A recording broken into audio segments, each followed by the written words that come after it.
नमस्कार, आप देख रहे हैं एमटीवी राजस्थान न्यूज और मैं हूं आपके साथ शमा सिंह पवार। 2025 अभी तो सिर्फ आधा साल ही बीता है, लेकिन इन 6 महीनों में जैसे भारत ने सदियों का दुख झेल लिया हो। दर्द सिर्फ किसी एक राज्य का नहीं, ये ट्रेजेडी उत्तर से दक्षिण, पूरब से पश्चिम तक हर कोने को छू गई। कोई तीर्थ में मारा गया तो कोई उत्सव में, कोई उड़ते हुए सपनों के साथ चला गया और कोई लौटते वक्त आखिरी सांस तक लड़ता रह गया। ये वो हादसे हैं जिन्होंने सिर्फ जाने नहीं ली, बल्कि पूरे देश को हिला कर रख दिया। आइए आपको बताते हैं 2025 के पहले 6 महीने का वो कड़वा सच जो आज भी देश की रूह तक को झकझोर देता है। महाकुंभ की भगदड़, जनवरी 2025। संगम तट पर करोड़ों लोग पुण्य की डुबकी लगाने आए थे, लेकिन किसी ने ये नहीं सोचा था कि एक डुबकी जिंदगी की आखिरी साबित हुई। भीड़ उमड़ी, बैरिकेड टूटा, एक महिला गिरी और फिर भगदड़ मच गई। घाटों पर चप्पलें बिखरी, साड़ियां लिपटी रही और लोग दम घुटने से मरते रहे। 45 मौतें, 200 से ज्यादा घायल। महाकुंभ का पवित्र जल उस दिन आंसुओं से भीग गया था।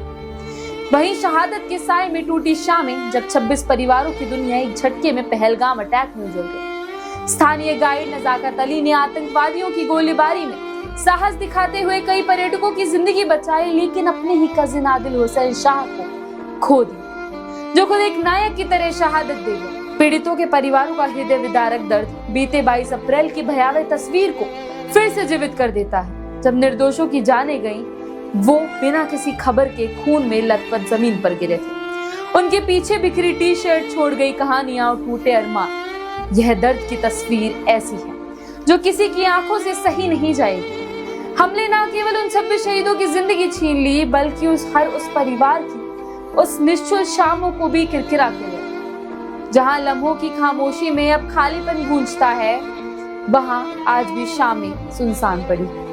उसके बाद फिर आरसीबी जीत पर भगदड़, जश्न जो मातम में बदल गया। आरसीबी ने मई में आईपीएल का पहला खिताब जीता। बेंगलुरु और कोलकाता में जश्न की रात थी। लोग सड़कों पर नाच रहे थे, पटाखे फूट रहे थे, लेकिन तभी भीड़ बेकाबू हुई, रेलिंग टूटी, छतें गिरी, लोग गिरते गए, कुचले जाते रहे। 32 मौतें, 100 से ज्यादा घायल, एक क्रिकेट ट्रॉफी और इतने जनाजे।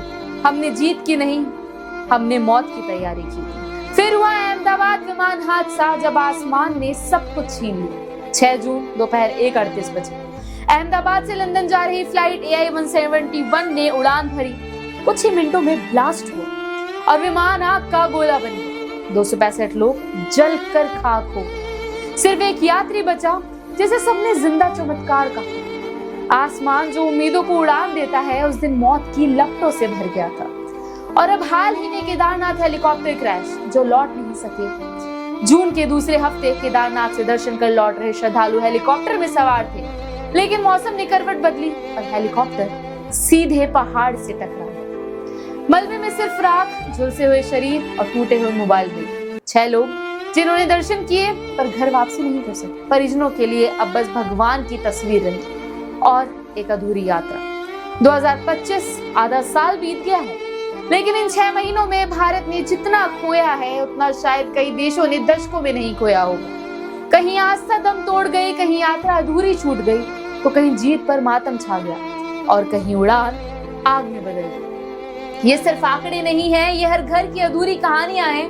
वो बेटा जो कभी लंदन नहीं पहुंचा, वो माँ जो घाट पर गिर गई, वो श्रद्धालु जो हर हर महादेव बोलते हुए खाई में खो गया, और वो क्रिकेट फैन जो आरसीबी की जीत के साथ अपनी आखिरी सांस ले गया। देश ने बहुत सहा, पर क्या अब हम सच से सीखेंगे?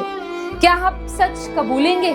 क्या हम सिर्फ कैंडल मार्च और ट्वीट तक सीमित रह जाएंगे, या व्यवस्थाएं सुधरेंगी, या हम फिर किसी अगले हादसे की रिपोर्टिंग की तैयारी कर रहे हैं? देश जब रोता है तो धर्म, भाषा, राजनीति सब पीछे छूट जाते हैं। सिर्फ इंसानियत सामने खड़ी रह जाती है, अकेली, और वो भी कांपती हुई। 2025 का ये सच हमें झकझोर रहा है, चिल्ला चिल्ला कर कह रहा है, अब भी जागो, ताकि अगली बार कोई माँ अपने बेटे को प्लेन में बैठते हुए ये ना सोचे बस सलामत पहुंच जाना बेटा। कोई बुजुर्ग तीर्थ यात्रा पर जाते हुए ये ना बोले अगर लौटा तो बात करें। और कोई भीड़ में ना समाये सिर्फ इसलिए कि सुरक्षा नाम की चीज कागजों में रह गई है। सिर्फ भारत अब आगे बढ़ रहा है, लेकिन क्या हम जिंदगी की कीमत पहचान रहे हैं? अगर नहीं, तो अगला हादसा दूर नहीं। अब वक्त है याद रखने का, जागने का और संभलने का, वरना 2025 सिर्फ एक सवाल नहीं रहेगा, एक मातम बन जाएगा। हम आपको रूबरू करवाएंगे ऐसी ही सच्चाइयों के साथ। तब तक के लिए बने रहिए एमटीवी राजस्थान न्यूज के साथ और देखते रहिए हमारा चैनल। हमारे चैनल को सब्सक्राइब करें, वीडियो को लाइक करें, कमेंट करें और शेयर करें। नमस्कार।